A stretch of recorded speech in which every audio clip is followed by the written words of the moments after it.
Are you ready to run your short-term rental business like a superhost? If so, look no further than Guesty for Hosts. Guesty for Hosts offers listing management for all three major OTAs, Airbnb, Booking.com, and VRBO. With Guesty for Hosts, you can create a branded direct booking website in minutes. I've been able to hit 61% direct bookings in my business and automate daily tasks such as communication with cleaners and communication with guests. Click the link in the show notes to get an additional $20 off your first month. Welcome to Live, Let Thrive, a podcast about the Airbnb life, the share economy, and everything in between. Here are your hosts, Myka and Steve. Hello, and welcome back to another exciting episode of Live, Let Thrive. It is only me today coming at you, but I have a very, very special guest. I have author, short-term rental host, and podcast host, Avery Carl on. If you know anything about short-term rentals, you got to know who Avery Carl is. One just released a book, I believe. So a BiggerPockets book. So let me introduce to you guys no other than Avery Carl. How you doing, Avery? Hey, thanks for having me on. I'm doing great.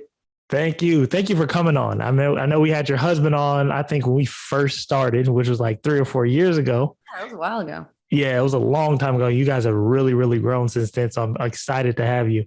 So just backstory, how did you guys get started into the short-term rental space? Well, it was kind of by accident, which I think is similar to a lot of people who end up in the space. So we had bought one long-term rental at the time, and that was also kind of by accident. We were moving from New York City to Nashville, and our agent at the time, like way before I got licensed or anything, was really trying to get us to buy in this super fast appreciating hip area of Nashville. And we were like, no, we don't want to buy right there because we just came from Brooklyn. We're sick of neighbors. If we're moving to Tennessee, we're moving out in the country. So we did. And we thought, well, maybe there's something to that, all that appreciation. We've got a little money left. Maybe we should buy one of those houses and see what happens. And maybe we'll take that money years down the road when our future children go to college, all that appreciation money, we'll sell it and pay for their college. And we're going to be like the smartest people ever. We're like, so personal finance geniuses here. We're going to do this. So we did. We didn't even know it was called real estate investing at the time. And that first house that we bought, the mortgage on it was $650, and we were getting about $1,500 in rent for it. So it was a pretty good deal for a long term. And so once we got that first rent check, we were like, oh, wait a minute, this is something we want to build. We want more of this. So then we actually started educating ourselves on the subject of real estate investing and reading all the books, listening to all the podcasts. And we had just like barely enough of a down payment for one more single family left. And we said, well, what can we buy that's going to make us the most amount of money the fastest? So we landed on short-term rentals, but we did not want to do that in Nashville because Nashville has really, really volatile short-term rental rules. And we just didn't want to deal with that. It was like changing all the time. So we said, well, where can we go that is a place that it's just the normal thing for when tourists come to this place to rent a house or a condo rather than a hotel? Mm-hmm. So we landed on the Smoky Mountains because we'd just been there and we'd stayed in a cabin. And we said, well, everybody that goes there stays in a cabin. Somebody owns these cabins. Why can't we own a cabin? So we bought that and figured out how to self-manage it remotely. Back then, there weren't all these courses you could take and YouTube channels and all these things that make it really easy to learn. We had to just figure it out. And that first one went really well. And so we bought 5 more, scaled pretty quickly with a lot of creative financing, and I can get into if you want. Got 5 over the next 18 months. Now, 5 years later, we have 105 doors. 8 of them are short-term and the rest are long-term multifamily. Woo! That is awesome. And yes, I definitely want to get into that creative financing. So how did you, after that first one, how did you scale up to the 5 more after that so quick?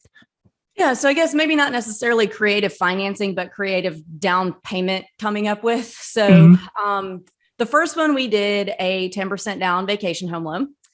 The second one was a 15% down investment loan, but Luke took, my husband, his name is Luke. He took a loan against his 401k for the down payment on that. Third one was, again, a 15% down investment loan. And I cashed in my 401k, which was nothing. I'd had my corporate job for like 3 or 4 years. There was nothing really in there yet. And we got a HELOC on our primary home. So a little bit of cash from a couple different places there. And for the down payment on that one. And then we were out of DTI. So for our next two, we had a partner we did a pretty standard money guy, sweat equity guy partnership where our partner Pavan got the mortgage in his name on both of the next two. And we did all the management and all the setup and everything. And we split 50-50. But before we got to that true 50, we also had a mortgage on top of our 50% where we paid him X amount per month until we paid back what would have been our half of the down payment. And then everything was 50-50 from there. Wow. That is awesome. You said a 10% down vacation home loan. Are those still out there? They are still out there. They're definitely, Fannie Mae has definitely, because they are conventional products, has definitely caught on to people using them as investment vehicles, even though like a lot of people use them. You have to be planning to use the property as a vacation home for 2 weeks out of the year. So we definitely met that qualification on ours for our first one. So you want to make sure that you're following the rules on the vacation home loans. They're still out there, but now the interest rate is the same as if it were a conventional investment loan. So not as many benefits as there used to be, other than just the down payment is lower, which is most important to a lot of people. Yeah, exactly. Now, can the property be anywhere or does it need to be in a vacation rental market? It can technically be anywhere, and there's not a straight Fannie Mae rule about how many miles it has to be from your primary, but you'll hear when you research it has to be 65 miles from your primary. It has to be 50 miles from your primary, but ultimately it really just has to make sense. Like you cannot buy your next door neighbor's house and call it a vacation home.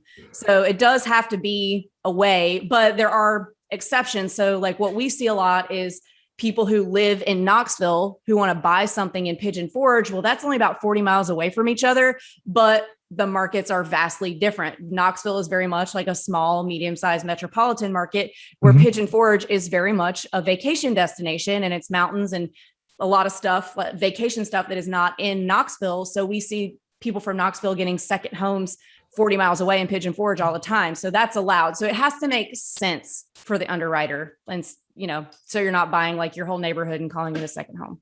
Gotcha. Wow. See, and I've never used one of those loans, and I'm definitely looking into doing that because I'm mainly using the BRRRR strategy, but I was like, I could just do 10% down, Okay. Yeah. So now which is better? Because I see you have long-term and short-term in your portfolio. Which are you liking? Which is more passive for you? The long terms are definitely more passive, but the short terms make exponentially more money. And the short terms, yes, they are more work, but it's not hard work. It's definitely not, sitting at a computer all day doing an engineering job. It's answering a few text messages here and there. And there's like so many automation tools now that make it so much easier than when we started. Like one property, one short term will probably take you like 30 minutes a week if you use the right software. That is true. Now, why haven't you turned those long terms into short terms? Is it location or what is it? Yeah, so that's a really good question. I'm glad you asked that. For my short terms, I like to stick to vacation destinations. So our short terms are in the Smoky Mountains in Tennessee. We have 5 there. We have 2 in Destin, Florida, and we have 1 in Cape San Blas, Florida. And I guess we have 1 also in 30A, Florida, which is just east of Destin. So these are all areas that there are more vacation homes than there are people who actually live there. The regulations are really, really safe and established for being pro short-term rental because there's not a lot of hotel presence in these places. And there's not a lot of primary homeowners whose income does not depend on tourism.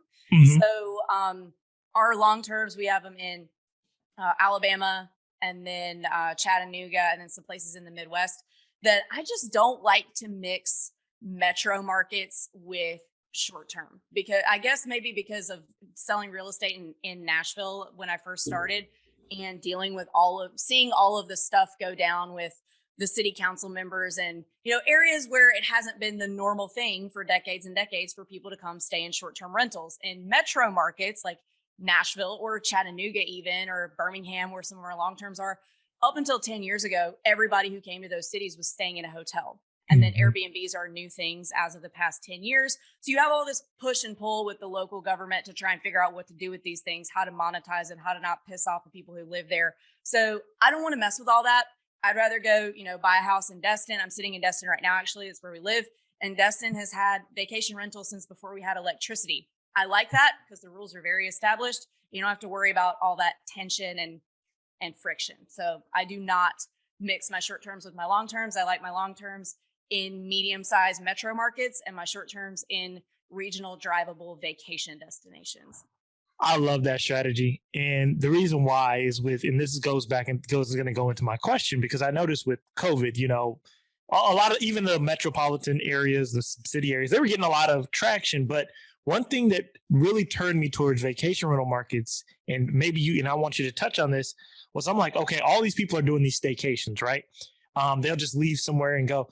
Did that drive up like the traffic coming to the vacation rental markets? Like, oh, I can go sit in Destin, Florida for a week with my kids. They're virtual learning. I'm remote. How has that affected those vacation rental markets?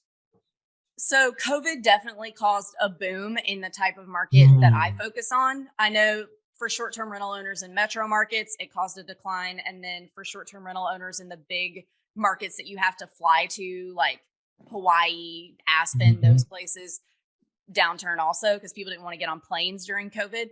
But for us, since the majority of the tourism that comes to our markets anyway is driving and always has been, in our beach markets, it did extend the season longer because we're always booked, Saturday to Saturday, 7-day bookings all summer and during spring break. But it did extend out until much closer to Christmas because people, now that they're working remote, school remote, all that, you have more options as to when you can actually go places. So it definitely did impact that. And then it also impacted our prices per night by quite a bit. Wow. Now, how much were you do you know a percentage of how much you guys were going up per night with that? I would say it depends on the market, but I would say a good 10% conservatively. I love that. That is crazy. Wow. So yeah, see, I need to look into a vacation rental market because that's the reason why I'm like, because it doesn't seem like that snowbird season that a lot of them have. It kind of dissipated with the whole COVID thing. So right now, and since you're in Destin, are all your short-term rentals, are you remotely managing them? Yeah. So, now that we live in Destin, we can technically drive to them, to the ones that we have here. We've got 5 in the Smokys. We're basically remote self-managing, even though we live near some of them now. We didn't used to. We used to live in Nashville and, we're at least 3 hours from any of them, but it's not like we're going over there and fixing toilets or anything. I don't see it unless I just happen to be heading to Whole Foods and want to drive by and look at it or something. But we remote self-manage all of them. Okay. And what does your team look like to manage all your units? So it's mainly my husband, Luke, does all of our management. I handle all of the short-term shop sales agency stuff, whereas he's doing our management. So it's him. And then he has a VA who helps him with a number of different things in our real estate investing business. But part of his duties are helping with answer the short-term rentals, questions from guests between 8 and 5. So it's him and one VA, but that VA is not full-time dedicated to the short terms. He's dedicated to a lot of things. So I guess what I'm getting at is to have 8, it does not take a full-time VA. A part-time VA would be fine. Wow. Okay. And then their VA, how has he been with you guys for a while? How did you find him? And how did you guys find that VA? So we have 5 VAs total within our businesses. I have 3 that work with me just on my A, personal assistant stuff, and then B, with short-term shop and mortgage shop stuff. We use My Outdesk, which is a company. They're offshore VAs. They're in the Philippines, and but it's an American company. Daniel Ramsey is the owner of it, and they're all real estate specific VAs. So not just real estate investing, real estate teams, real estate agents. Some of them are transaction coordinators, which those of you who are real estate agents will know what that is. So they're all trained in real estate, and they're all graduate level educated, and it's very affordable. They don't have part-time options. They only have full-time, but it's really affordable. And I could not live. I would move my VA. I would like move her into my house with me. I love her so much. Like she's amazing. Wow. My main one. Yeah. See, and that's what I'm starting to notice when people go and try to hire a VA themselves, they got to kind of, I suck at hiring people. Right. So I'm looking for like a resource, like you said. So myoutdesk.com, let's say that VA no longer works there. Do they go and get another VA for you? Oh yeah. They do everything for you. You just tell them what is most important to you. Like, do you need somebody who can do social media? Do you need somebody to do help like cold call deals? They have those people. Like if you want to like pull lists and have someone cold call, you just tell them what's important to you and they'll set you up an interview with, like, they start with 3 and you interview all 3 of them. And then if one's a fit, great. If not, you say, oh, I don't know about this. Can you set me up 3 more? And then they'll just keep setting you up. It's a huge company. Wow. That I hope our listeners got that, because that is a very, very good way to do it, because I suck at hiring. And then if they go do it for you, that is all the more better. Well, yeah. And then the VAs also, they have someone, it's like a corporate job for them. So you're their client. Yeah. You're their client, but they have an HR department to answer to and things like that. So it's not just you're hiring some random person off the internet and hoping that it works out. That's awesome. Yeah. Cause that's been my problem. It hasn't been working out. So, okay. So the short-term shop, can you go into, that is your podcast, and I think it's a program as well, right? Yeah. So we have a lot of things. Mainly we're a real estate agency, a real estate team. So we have 30 agents on our team and we have offices in 10 markets. We're actually opening another one on Friday. And basically we are real estate agents that focus on working with short-term rental investors. So if you buy a property with us in any of the markets that we're in, we've got a whole back-end training program where Luke will teach you everything you need to know about managing your property remotely. So while you're under contract, so, if you're going to buy a short-term rental anyway, you might as well come to us. We'll teach you how to do it in the process, all while you're under contract. So by the time you close with us, you're ready to you're off to the races. And we've got like a private members only short-term shop. It's called the Short-Term Shop Buyers Club. Only our clients to kind of share information. And because we have clients from every experience level, from like people who just got under contract last week to people who own like 30 paid off short-term rentals. So we have them all in a Facebook group together where they can kind of help each other. But yeah, we've got a whole, all of that is free and just a value add for our clients. So it's just, like hiring any real estate agent, we get paid on the commission, teach you how to do it, and you're rocking and rolling in any of our 10 markets. Whoa, that is powerful. You're basically, hey, you want to be in the short-term rental space, you can buy a property. We'll just teach you how to do it. We take our commit. That is powerful. Now, what markets are you in? So we are in the Smoky Mountains in Tennessee, Blue Ridge, Georgia, Gulf Shores, Alabama, Galveston / Crystal Beach, Texas, Broken Bow, Oklahoma, the Outer Banks of North Carolina, the High Country of North Carolina. So Boone, Blowing Rock, Banner Elk, Sugar and Beach Mountains area. We're opening Carolina Beach on Friday. And then we are in 3 markets in Florida. The biggest one is the Emerald Coast. So that's Destin, Panama City Beach, 30A area. Just east of that, we have the Forgotten Coast. So St. George Island, Cape San Blas, Mexico Beach, Port St. Joe area. And then last, we have what we call the Disney Market right outside Orlando, Kissimmee and Davenport area. Wow. Now, which of those markets is to be the most affordable for someone just wanting to hop in? That's a great question. In terms of returns, they're all very similar returns wise, but the purchase prices and the gross annual incomes will be really different. The most affordable is probably going to be Orlando. The most affordable beach market is going to be Mexico Beach, Florida, or Crystal Beach, Texas. And then the most affordable mountain market that we're in is the High Country in North Carolina. Wow. Orlando is very affordable, more affordable than the rest of them. That's shocking. Okay. Now, do you guys also have like different lenders that you work with for like down payment, things of that nature?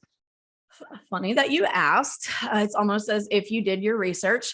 So we actually have last year, we were having to like send all of our clients all these different places and to like call all these different lenders and figure things out. So we actually started a mortgage company called The Mortgage Shop. So it's in-house and we worked really hard to bring all the best short-term rental specific mortgage products in-house. So our clients don't have to run all over hell trying to find them. We've got them right here for you. And all of our loan officers have done a lot, like are very experienced in short-term rentals. So a lot of times people will get caught up in interest rates, and then they're like going with Quicken Loans and things like that. And then you get halfway through and they can't get it closed because they don't know what to do with a short-term rental. So we partnered with a lot of our past loan officers who we would send people to anyway when they're with different banks, and just started our own. So everybody's very well versed in the short-term rental space, and we've got short-term rental products. So everybody has it all in one place.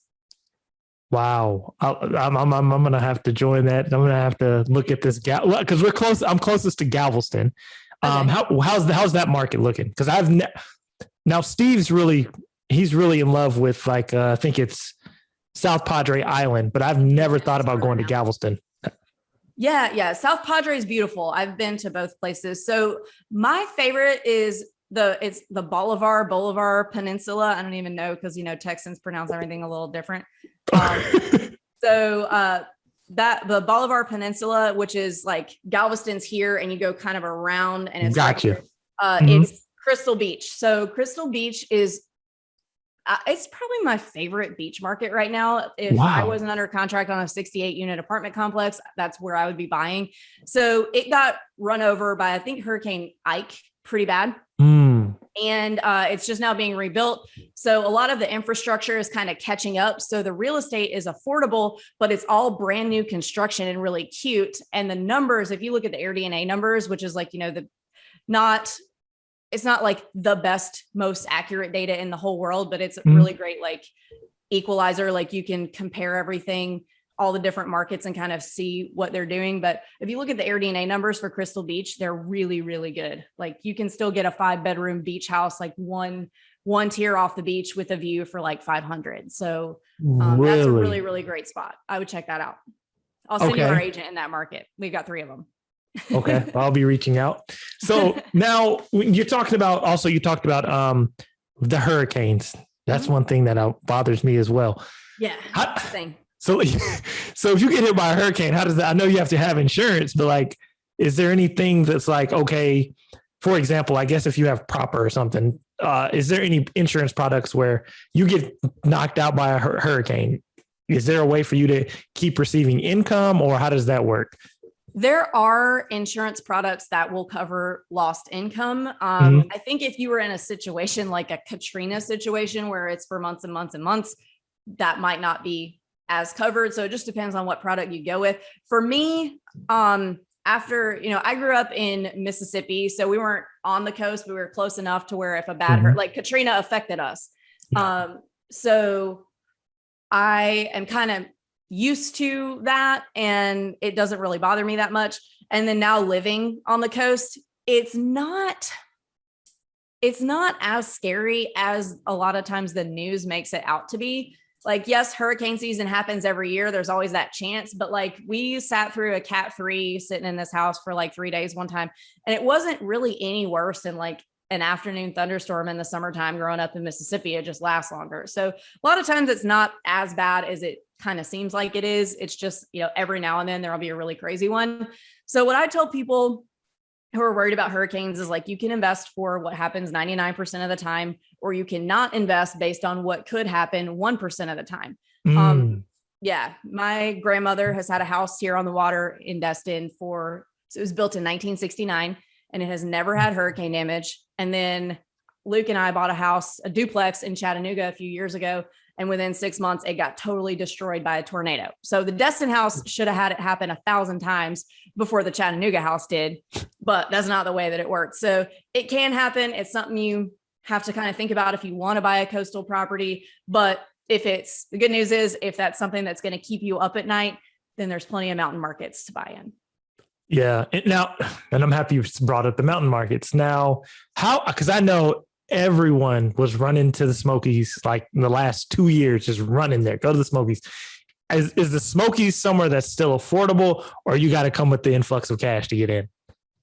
I would not classify the Smokys as affordable. It used to be very affordable. And what caused the whole influx is it was underpriced. So there are properties that I, and some of my first clients who are now agents on my team, some of my older clients, that we had 100% cash on cash return properties that we bought in 2019.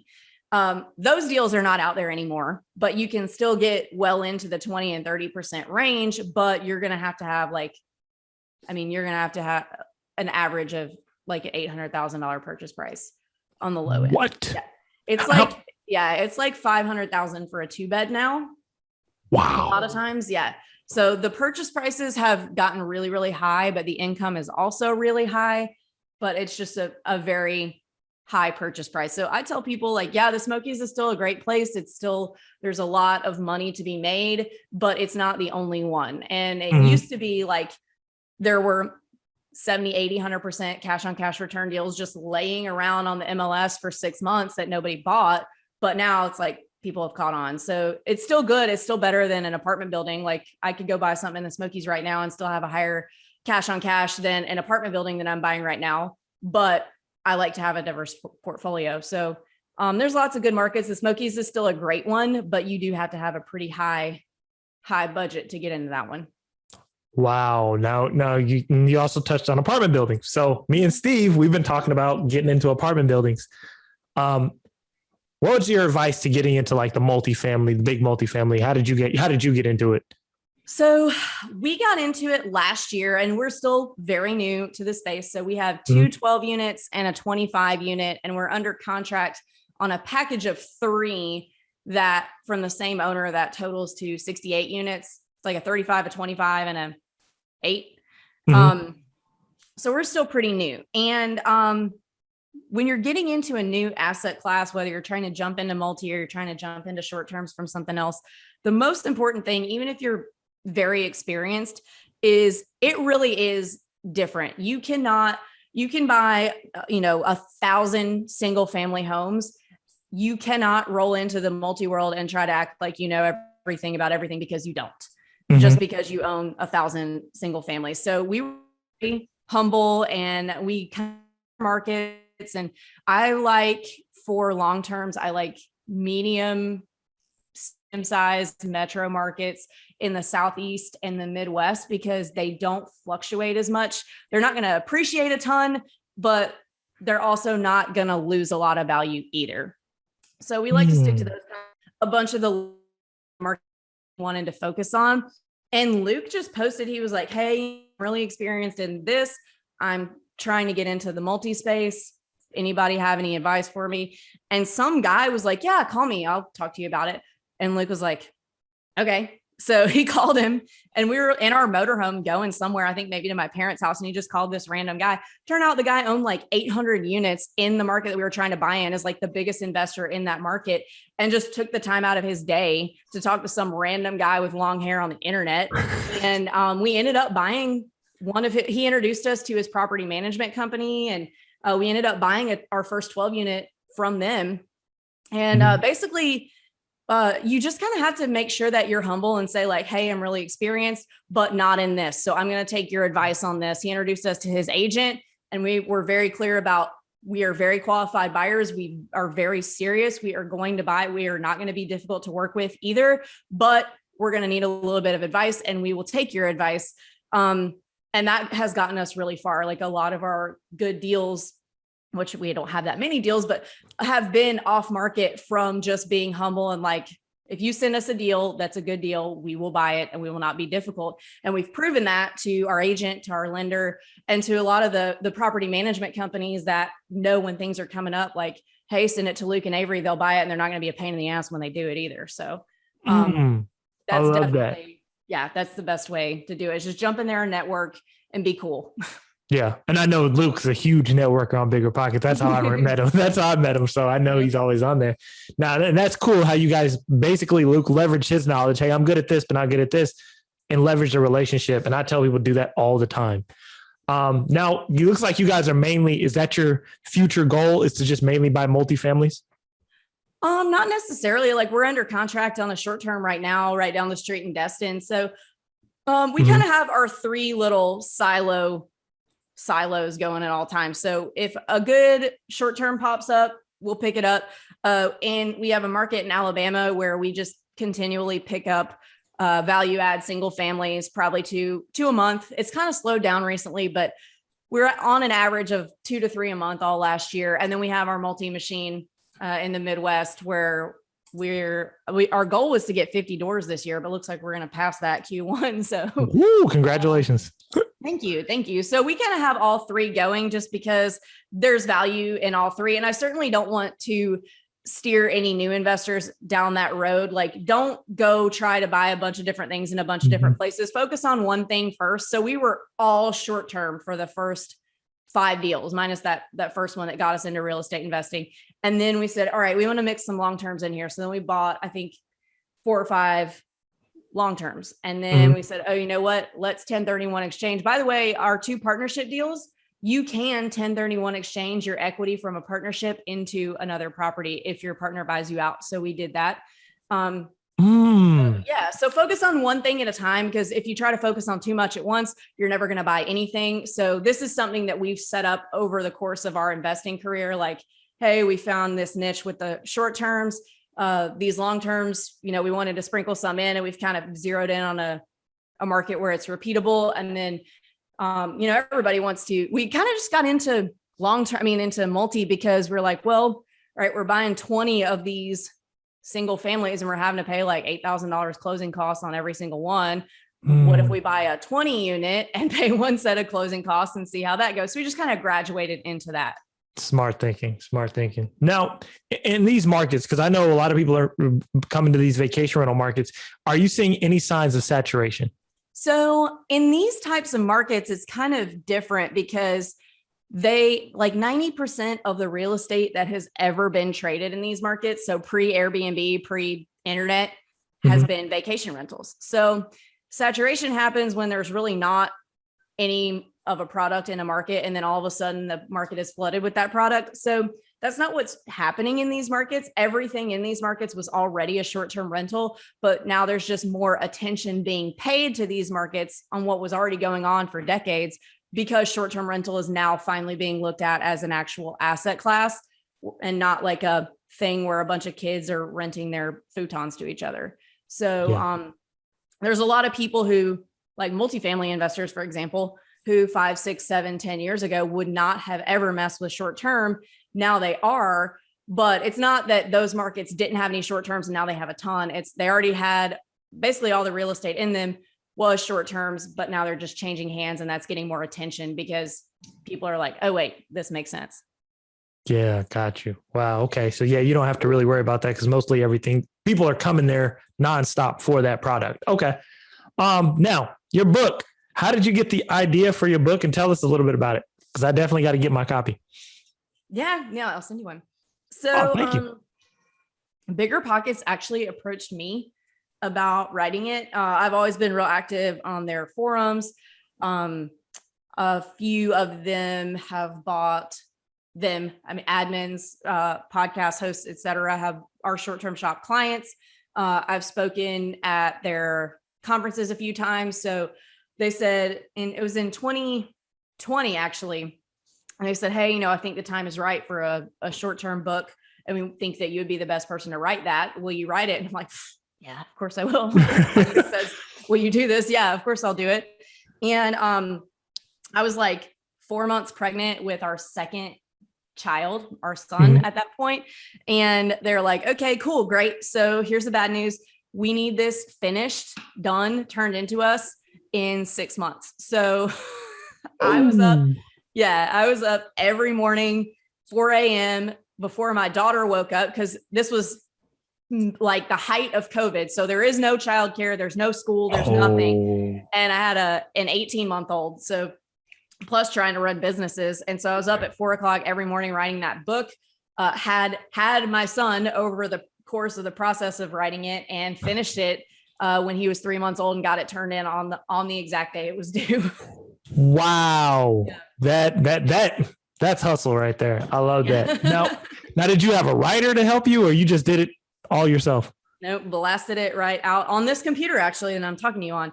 I just got up every morning, wrote 10 pages, and I said, I'm not gonna like go through and reread this until the whole thing's done, or else I'll never finish it. So I just got up and wrote every morning. I set a goal of 10 pages a day. I did not hit that goal. I would have finished a lot faster if I had, but that was my goal that I shot for every day. So even if I only got 5, that was something. So That's awesome. I love it. Yeah. Where can people buy your book? Anywhere that books are sold. So Amazon, Barnes and Noble, Books A Million, and then the BiggerPockets website. It's a little bit cheaper if you go direct through BiggerPockets.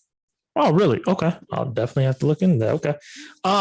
Now for your advice for someone, let's just say someone wanting to get into real estate, what would be your advice to them as far as just, hey, I want to get into it? What would be Avery's advice to them on getting started? So what worked for me, I'm going to give advice on what worked for me, is starting with short term and then moving into other asset classes, because we would not have been able to scale from 0 to 105 doors in 5 years if 5 of our first 6 purchases were not short terms, because they just cash flow so much heavier that you will be able to scale quicker. Like, even if your end goal is not to own short terms, your end goal is to own apartment buildings or whatever, you can get there faster by investing in short terms early in your career, because you build that cash flow up a lot faster than traditional long term. So I would say go buy a short term to start off.